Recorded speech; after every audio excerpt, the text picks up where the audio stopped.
After singleton scope, we have prototype scope. Compared to singleton scope, this prototype scope is going to be used very less. Usually, singleton scope is the most commonly used approach. That's why Spring team also made the singleton scope as a default scope.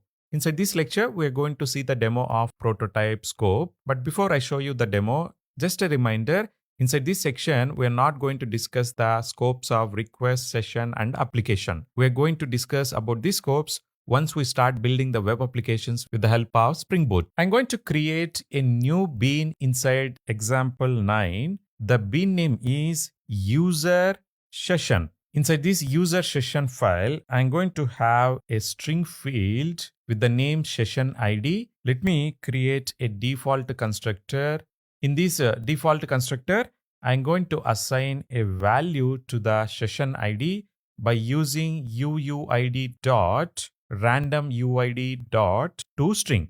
Basically, what I'm trying to do is I'm trying to generate a random ID using this piece of logic, and the same I'm trying to save into this session ID field. Followed by, I'm also going to have a getter method which is going to help me to read the session ID. On top of this class, I'm going to mention component annotation. First, let's see what is the problem with the singleton scope with this kind of setup. Later, we can move on to the prototype scope. I'll go to the spring main.java, and here I will try to comment these lines of code for your reference. Followed by, I'll paste the same code again. Let me read the bean user session from the context. The same I'll try to mention on the left hand side as well. For the first bean, I'm going to mention the variable name as user1 followed by user2 for the second bean. These two user objects hash code I can compare by replacing user1 and user2 inside the system.out.println. We know what is the output we are going to get. We are going to get the output as true because as of now, we mark this user session bean as singleton bean. Let me execute this program and confirm the same. As you can see, we got the true as an output. Now I'm going to show you the real fun or the real problem with this setup. I'm going to have system.out.println, which is going to print session ID from the user1. So let me mention user1.getSessionID followed by I'm going to duplicate the same line but replace the variable name from user1 to user2. If I execute this program, I'm going to get the same user ID as the output because both these user1 and user2, they are referring to the same object or the same bean. With this kind of setup, the application is going to have a big problem. The whole intention of this bean is to give different session IDs for different end users who are trying to use your application. If 1,000 different users are trying to use your application, you should definitely give them 1,000 different session IDs for them. In this kind of scenarios, singleton scope is not going to work. We should go for the prototype scope. So let's try to mention at scope followed by we can mention the prototype text directly, or we can use bean definition dot scope prototype.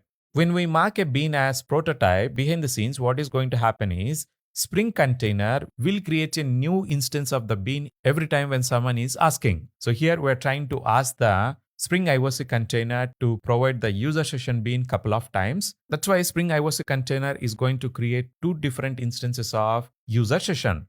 If I execute this program, this time I'm going to get the output as false for the very first system.out.println because the hash code is going to be different since they are different objects. And we are also going to get the different session IDs. Let me execute this program. So there is false and the session ID is also different, which confirms the constructor of the user session is called two different times just because Spring IOC container created two different instances based upon the code that I have written here. I know this is clear to you, but you may have a confusion, which is how should I decide whether to use a singleton scope or prototype scope? There is a simple thumb rule that you can follow. If your bean is a stateless bean, you can happily go for the singleton scope. When I say stateless bean, your bean is not going to store any kind of data. It is only going to have some business logic with the help of Java methods. For all these kind of beans, you can go for the singleton scope.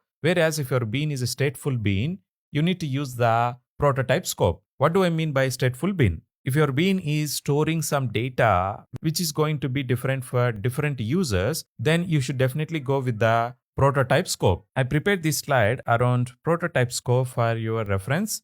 Inside this slide also, I have mentioned the same example that we have discussed. Here, I also highlighted very clearly, prototype scope is rarely used inside the application, and we can use this scope only in the scenarios where you need a new instance each time, such as an object representing user input. The user input can be anything. It can be a session ID or it can be related to user information. If your bean is storing some data which is going to be unique for different users, then you should define the scope as prototype. Before we try to close this lecture, let's try to discuss the differences between the singleton scope and prototype scope. Singleton scope is a default scope inside the Spring framework, whereas to use a prototype scope, we need to explicitly configure scope annotation along with the bean definition as scope prototype. When we are using the singleton scope, the same object instance will be returned every time we refer a bean inside the business logic. Whereas for the prototype scope,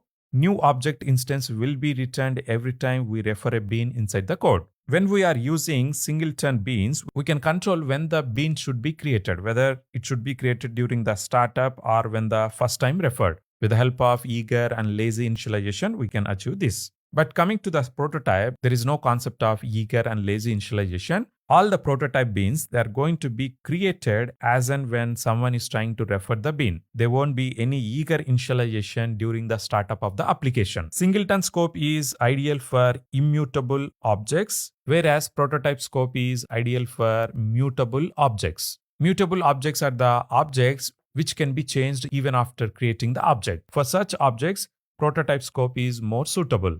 The last difference is singleton scope is the most commonly used scope, and in fact, we are also going to follow the same throughout this course. Whereas prototype scope is very rarely used inside applications.